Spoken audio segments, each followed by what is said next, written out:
Hello everyone, welcome to our channel. Today in this video I will be walking you through how to use two messenger apps in your iPhone. So without delaying any more further, let's just dive into the video.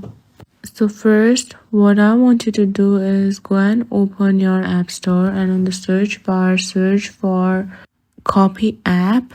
Then go and install dual account multi-social. After that, open it in your iPhone. Then tap on the plus like icon on the top right. Here search for messenger. Then you will be asked to add an account. Do it accordingly and that's it. You will now be able to use two messenger apps in your iPhone. So if you found this video useful, please don't forget to like, share and subscribe our YouTube channel for more amazing tips and tricks related to social media.